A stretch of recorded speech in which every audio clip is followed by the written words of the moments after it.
Welcome to the NFP Podcast, where we explore the empowering world of natural family planning. I'm Amy Smith. Join me and my co-host Emily Appledorn each week. Together, we're here to dive deep into the science, the stories, and the spirituality behind NFP. Every week, we push back against the free love culture and advocate for a culture of responsible love, where intentionality and respect are at the forefront of family planning. Join us as we discuss everything from the practicalities of charting and fertility awareness to the profound impact NFP can have on relationships and communities. Whether you're new to NFP or a seasoned pro, our podcast is your go-to resource for honest conversations, expert insights, and real-life experiences. So grab a friend, settle in, and get ready to be inspired. This is the NFP Podcast. I was away at camp and with my family, and we were all sleeping in the same cabin, which was fun. And yeah, I'm glad to be home in my own bed, though. It was like a cot that was probably smaller than a twin. Mm-hmm. Anyway, it was really, it was as rugged as you could be without tent camping on the ground. Anyhow, so I just was thinking, this was family camp, right? Family camp, yes, family camp. And I was just thinking and kind of reflecting, because my love language, touch, is not my love language. Mm-hmm. And I wonder about it a little bit, Emily, because I know I have experienced, I say this word personally in a light way. Like I say this word lightly, abused by touch in the past, and much from my own, my own making or, my own allowing of it too. But, misunderstanding maybe because, just not knowing what the difference is, right, between kind of an arousing versus an affirming touch, or just, what is, I don't know what I'm trying to say here. It's just not my love language. And it could be for multiple reasons. It could just be innate. It could be because of past experiences. Yes. For my husband, he touches very much his love language. Mm-hmm. And like we're in the car and I'm sure you experience it. Every mom probably knows this, or parent who's in a car with kids. It's like I think I have pretty much lost the expectation. In the beginning, I had an expectation that like, oh, we're in a car. Everyone's contained. I'll just get to sit and read a book. No, everyone needs something. It's like they still need stuff. And I'm like, you're strapped down. How do you still need me? Yes. Like, leave me alone. I just want to zone out and read a book. Yes. Anyway, and then my husband is just like, he's driving, which is so nice of him. And he's like, can you just rub on me? Like, he just wants me to rub his back. Do you this, this, Emily? I know this feeling. Yeah. And I'm just like, oh, and I'm trying to, and so I'm like, sure. And like sometimes it kind of hurts my elbow too because of the angle, So anyway, I can do it for like some period of time and then I have to stop. But anyway, it's something that I'm trying to think about more because I'm like, we haven't really touched pretty much at all this week, right? And that's kind of my own fault too. Is like, well, we could have been hugging and holding hands and like, kissing appropriately in a public context. Like, there is appropriate, affirming, good human touch. And that can be so life-giving. It really, and we were just missing that, and even in like day to day, Joey and I'll talk about that sometimes. It's like, let's just like hug, like hug it out, like just to give a good hug. And in front of my kids, I see it especially with Max when he sees us touching in front of him, like hugging or holding hands, or like Joey comes up and rubs me, or I come over and rub him on the back, like you see this like smile in Max, which maybe one day it'll become like, ew, creepy. I don't want to be right. But right now it is like this securing response of like, oh, okay, like mom and dad are good. Like he like likes to see it. Do you know what I mean, Emily? Yes, like everything is going to be okay. Right. Yeah. Right. Which is the opposite when he sees us arguing. Yeah. When he sees us arguing, which I'm embarrassed to say he has seen us arguing. It is like, his world is rattling and he gets very angry and he'll yell, you guys stop it, and he'll like run off. So Isabella tries to play peacemaker and I'm like, this is under control. this is very fine. It's okay. Like, Right. And sometimes it's like we're not even like heated. We're no. just having Yeah. a discussion, and They not can just tell we're that start fighting. they can tell that you're disagreeing, Right. and so it Right. just, yeah, it's just uncomfortable, I think. Mm-hmm. Right. And rightly so. I get it. Like, because mom and dad are kind of the rock. So if they're off, it makes the whole thing off. But anyway, so I Yeah. just wanted to bring it up to say that this is something that I'm kind of always having to be mindful of in my marriage because of the love language difference in my marriage. And often I neglect like my own need. Like, just to say it's not my love language doesn't mean I don't need like to be hugged and to be touched. Like, because I do. It's just uncomfortable. And I'm more of a busy person. And I'm like, what is this doing? Like, this is not reaching some goal. Like, we're just, sitting here and holding hands and talking. And I'm like, how we can be being more efficient, which is just not, healthy to always operate in that mentality. But anyway, it is something that I know you and I have both talked about, and Yes. it comes up when we have NFP, sessions, and we're Yes. working with couples, and especially when we're trying to introduce them to that idea of, having to avoid pregnancy or having to avoid sexual intercourse at certain Right. times if your goal is to avoid pregnancy or if you have some health issue going on. And how, we say, like, I don't want you to go live on opposite ends of the house. And, how can we figure out as mature, responsible people how to engage in touch where we're not misleading someone or, inadvertently arousing them without the ability to, complete that act. Right. So, yeah, any thoughts initially? Yeah. So, just like you said, there are different times in our lives where we're called to avoid genital contact. That could be, just like you said, based on our intentions or physically. It's a necessity at the moment, like a postpartum time or somebody is sick. And that is necessary in our lives, in our marriages, but we never want someone, regardless of being married or not, we don't want anyone to go without sexual contact. And there are different forms of that you can experience within your family. I think the word sexual gives it it could feel like a confusing term, but this contact is meant to be expressed with your family, your friends, anyone. And those different forms can be, a little bit more easily expressed within a marriage, but also, it's just as important to express those in any relationship that you have that's a meaningful and loving and deep relationship. So, yeah, do we want to talk about the different forms? And before I do, I wanted to just say something really quick too is anyone that knows our family and has seen my husband with my kids will very quickly, because he cannot hide it no matter what context we're in. He is a very touchy man with my children. He loves to hug them and kiss them. And they are they know dad loves them, and sometimes it's just like, dad, stop touching, stop dad. Because he'll just like grab their heads and like kiss their cheeks, and it's so great. I mean, so much so that like when my kids get hurt, they will go to him first. Like, I am not known, which maybe I'm like, some psychologists will say we're ruining our kids because our gender roles are different in this way, but I don't think so. I love my kids. I'll hold you when you get hurt. But Joey is much more like, oh, like, let me pick you up. And I just, he just loves like cuddling and touching. Because when they get hurt, sometimes they don't go to him, because if they go to him, they know like, oh, dad's going to pick me up and try to like cuddle me.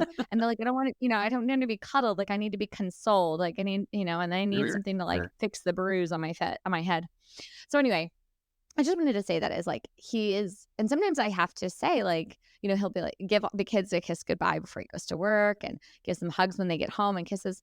And I'm like, hello, over here. And so I'll just say, like, we need to institute a rule where like I get the first smooch upon arrival, and then you can, attend to the children. So I have heard that idea before. I think that's, that's definitely one of those ways of, trying to I don't rightly order is not, I'm not I know trying, what you mean. you know what I No, mean? I feel like that's the best way to describe it though, Emily. Yeah. Yeah, I agree. Yeah. Yeah, It's, like kind of like rightly or yeah, yeah. because Max will say sometimes it's like, "Mom, do you love us or Daddy more?" And I always am like, "Max, I love Daddy because you guys are gonna leave me one day, and Right. it's always just Daddy and I, you know." Yeah. So yeah, I agree, Emily. Yeah. Yeah, it's a rightly. I think a rightly order is probably the best way to describe it. Yeah. I know what you mean. Yeah. Okay, so what we're gonna say, we're gonna talk about before we I think talk about kind of the levels or the ways that this kind of manifests. Is that what you were wanted to lead into? Yeah. Yeah, sure. Okay. Is to just clearly define when we say arousing touch, or maybe like what this looks like in a Catholic context. So this is going to be a more, explicit part of our conversation, just so the listener can adjust maybe their setting if they need to. So the church teaches, right, that we need to, an act of intercourse has to be every act has to be complete, meaning that ejaculation has to take place inside of the female. So that has to be like that's what's called a complete act. So when we're talking about arousing touch, and this is where couples, you have to communicate, like what touch leads to arousing beyond a point of self-control where you would lead to that climactic experience versus a point that's just arousing and like feels good, but doesn't lead to that climactic experience. Does that make sense, Emily? Am I describing it well? Yes. Okay. If not, Yes. please chime in and No. talk over me. No, I think so. So arousing touch maybe you could say an arousing touch, I would say like just a more intimate touch that would not be a touch you would do with another person outside of your marriage. Right. Okay. That could take place depending on the degree of the arousing touch, right? That could take place during if you're trying to avoid or achieve or at any point in the cycle. But if your goal is to avoid, you just want to be very mindful that whatever the touch is, that it's not leading again to that climactic experience outside of the complete act of intercourse, Right. because that is not morally illicit. So we don't want that to happen. So anything that, if it's part of like a foreplay leading up to that complete act of intercourse, that's also totally permissible and fine as long as both parties are on board with it and okay with it. Right. That's another big parameter, is that both parties have to be on board with it and okay with it. So yeah, I just wanted to be clear that sometimes arousing touch can just be a touch that is very intimate between you two, but it does not lead to an out of complete act of intercourse climactic experience. Then it's okay. So hopefully that's clear. Does that sound clear, Emily? Yes, I know exactly what you're talking about. Okay, good. Without being like very, R-rated, Right. or like, I'm not afraid to say the terms, but I also want to be, somewhat modest in my speech and respectful of these intimate things we're discussing. So being mindful of that, and that's going to look different per couple, per person, right? Things that might be arousing to somebody might not be arousing to someone else, and depending on the intensity of their sexual desire, the attractiveness they have to their spouse at that time in the cycle, for some women, right? Like a touch that at one point in the cycle is affirming might at another point in the cycle be more arousing. Say like there's she's making, I'm just painting a picture, right? Someone is like in the kitchen doing something or at their desk doing something, and their spouse walks up and just like puts their arms around him and kisses them on their neck. Like if you're at a certain point in your cycle, or for a female, right? Like that could be very like, wow, like that's very arousing. Right. And I would, and so this is not the time to be doing that. But instead here's this other affirming touch where we can still be connected and touching, but it's not going to, unnecessarily arouse someone. And that's just a sign of respect for the person. And again, for the goals that you're trying to achieve with your family planning, whatever that may be. So that is a conversation I know I've had with many a couple, just trying to define the two, but not being so explicit to say like, here's what each is very clearly, because you have to figure that out for yourselves. Right. Again, I just feel like, and that's where there's just so much gray. There really is a lot of gray. The boundary, the fence, if you will, that keeps us all kind of in line is that nothing should lead to that climactic experience outside of a complete act of intercourse. Right.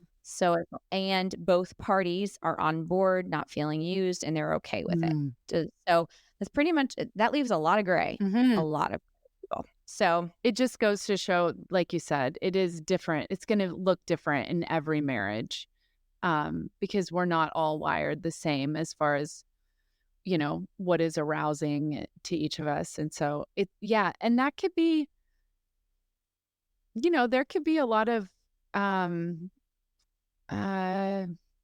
what's the word I'm looking for? Like conversations about this, and I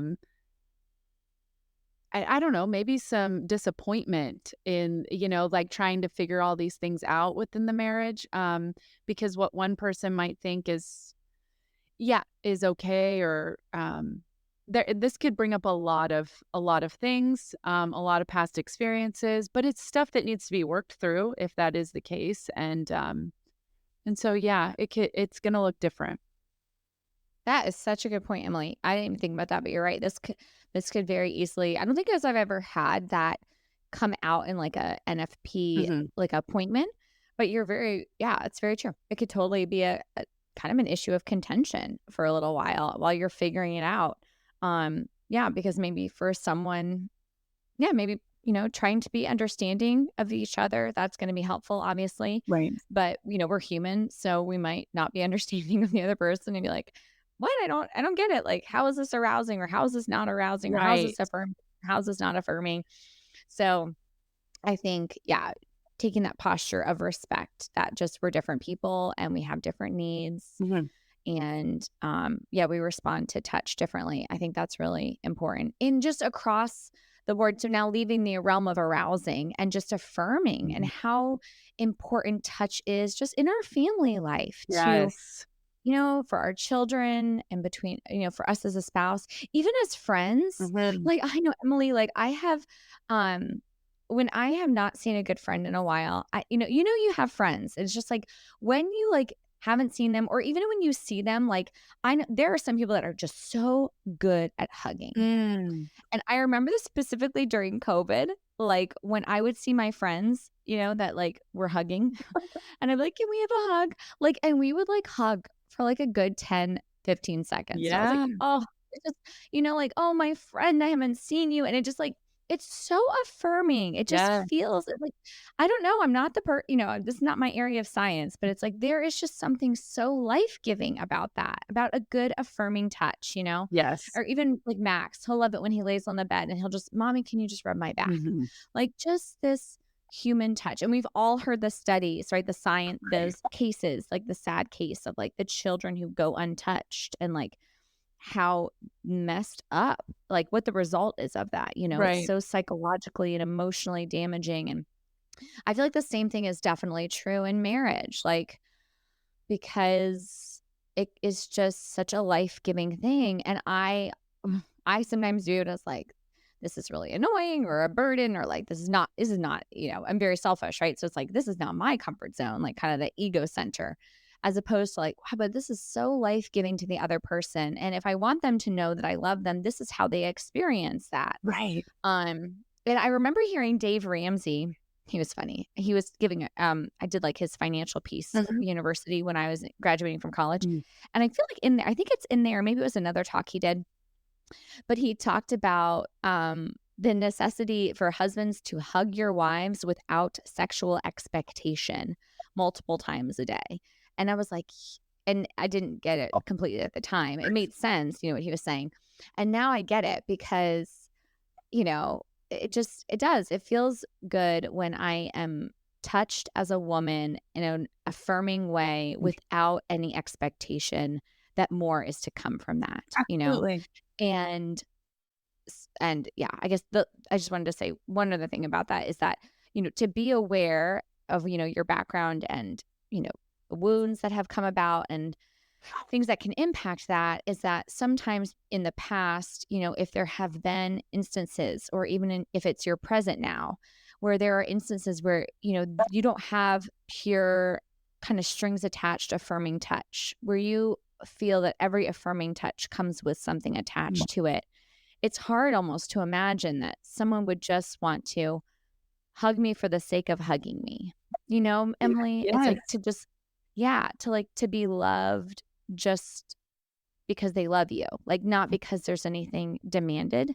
And I feel like that just speaks so much of our culture, this culture of use, that we're trying to fight against, to kind of live counter to, is like not a culture of use, but just this pure, I take delight in you for who you are, not for what you can, bring to me. Yeah.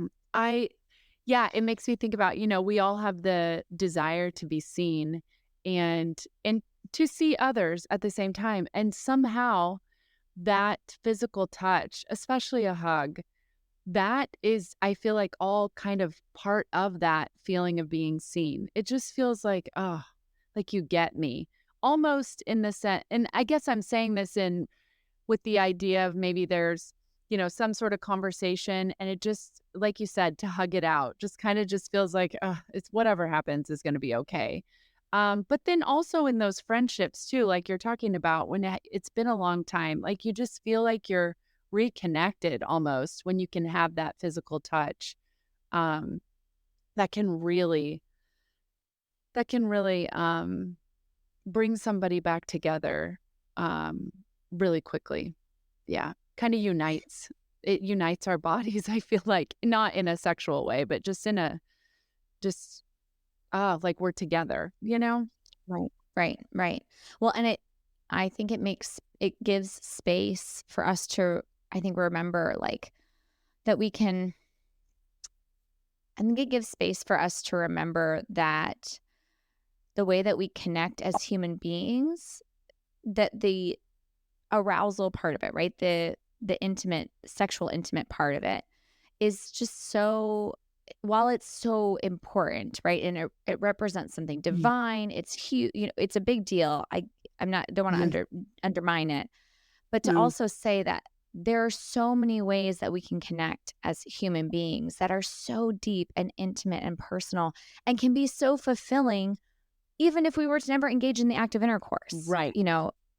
And I know, and this always, affirming touch, I think, looks different across cultures, even, within different cultures. People will kiss each other on the cheek to say hello, and of the same sex, they will kiss each other on the cheek to say hello. Of strangers, like it's just how you would greet somebody, or hugging, or, handshaking, whatever it is, like that there is an element of that human connection that's so important. And I think that's one of the things that when technology is not used in its right place, that we forget and we feel uncomfortable. And I think proper affirming touch also opens up the door for that deeper connection of spiritual connection, right? Like, yes. I think you and I have talked about this, Emily. Like, I have friends that I would consider to be pretty good friends that I don't have a spiritual connection with, that we do not relate to each other on our faith. And I know that friendship will only go so deep. I agree. Because, because my friends that I can connect with soulfully, like when our souls can connect, I have such a deeper bond with them, like just so close, and even closer sometimes than like, familial connections that maybe I can't relate to in a soulful way. There's something about the human soul when we can connect there.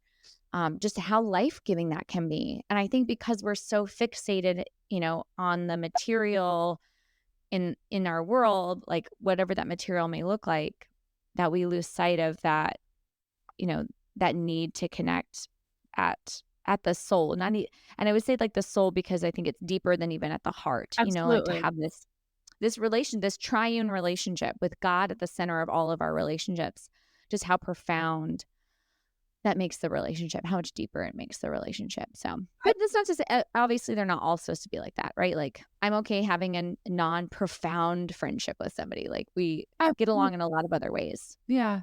I think there's just an element of trust there. When you were talking about affirming touch too, but also like spiritually, just like you're talking about, like there's something deeper when you can connect in those ways that, I don't know, for me, it allows me to feel like I can maybe share differently, or expect that the other person might understand a little bit better where I'm coming from or what I'm talking about. And I just feel like, trust cannot be overlooked in all of this, because I feel like that really that brings people closer together. It just does. And that makes me think of times when, I'm when there's strife in marriage and there is a withholding of touch, to be hurtful, right? Or a withholding of touch because I'm feeling hurt and I don't want to connect. And it made me think of, there's this young couple. I remember Joey and I went to like a, marriage weekend or something. Like it was just like a one day thing on a church one day on a Saturday. And there was a young couple there that we knew, and they were so sweet. And they're so inspiring. They just are just a beautiful married couple. And they have a rule: when they fight, they have to hold hands. And I was like, and they shared how, powerful it is. Wow. In like kind of bringing down the temperature. And I was like, I totally imagine. And she's like, and if it's something really intense, like one of us has to take off our shirt. Oh. Like it has to get like, they just, you just have to make it like, because I think those things, when we touch the person, which is again what we miss in technology, right? When we're not face to face, we forget the humanity. Mm-hmm. So we lose the sense that this person has dignity and deserves respect. And Right. like, we just are so, me, like, I'm so like, I am right. And I'm just so fixated on that and like angry. But when you're touching the person, it's hard to, be that way, to be that heated. So Right. That's fascinating. What a good suggestion. It is a good suggestion. I know. Have we followed through with it? No, we have not. But I still remember the suggestion. Maybe one day we'll be mature enough to be like that young couple. But anyway, I heard it and I was like, that is just like, yeah, really great. So anyway, that's all I had. I just thought this was kind of a good, something to bring up, to say that, point out a couple of things, that there's a lot of gray area within the fence of the arousing touch category. And then the necessity of affirming touch for between spouses, just how life-giving it is and how helpful it can be. I guess we didn't talk too much about this, but especially how helpful it can be during that time of fertility, when you're having to avoid a pregnancy. Because I've heard from men how they have viewed NFP methods and this idea of having to avoid during the fertile window as being especially cruel to women, because to their spouse. There was a gentleman, Joey shared this with me. I don't know who it is, but there was a gentleman who shared with him that that they did not use NFP because they thought, he felt like his wife only really had a desire during her fertile window, and that it was not fair to her to not be able to engage in intercourse when she was really in the mood. And part of me thought like, oh, like I understand that, like, okay, yeah, I get it. That makes a lot of sense. And again, that's where we say like, but we are also talking about like the act itself and who it images, and that's, why we can't alter it. But I understand what you're saying. And I think that movement, moving in that direction, I think that motivation is from a place of love, right? And desiring that, his wife have a sense of pleasure. I think that's where we could really look at, okay, well, let's have a conversation about affirming and arousing touch. Like, how can you still really connect there? And can you really get to know your fertile window so that the length of time, you're having to avoid, right, well, maybe is not as long as you think it is. And that her desire, her hormones aren't going to go like completely, it's not like outside of her fertile window, she might have no hormones. Right. So if her sex drive is like really just not existent at all throughout the rest of the cycle, maybe there's, hormonally something else going on too. So I would just try to invite them to have reflect on it a little bit more, go a little deeper, have a more of an in-depth conversation, because I think that motivation, the intention there is one that is good, but we just want to kind of move it into a healthier way of acting out of that intention and that desire. So yeah, that's all I have. Right. Do you have anything else, Emily? I don't think so. I think, okay. Yeah. Okay. I think that's done. Cool. Well, we'll wrap it up. Bye. See ya. That wraps up another episode of the NFP Podcast. Thank you so much for joining us today. We hope you found our discussion enlightening and empowering. Don't forget to subscribe so you never miss an episode. We'd love to hear from you. Please connect with us by sending us an email with your questions and stories to thenfpshow@gmail.com. We'll be back next week with more insights, tips, and heartfelt conversations about natural family planning. Until then, love responsibly.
Bye!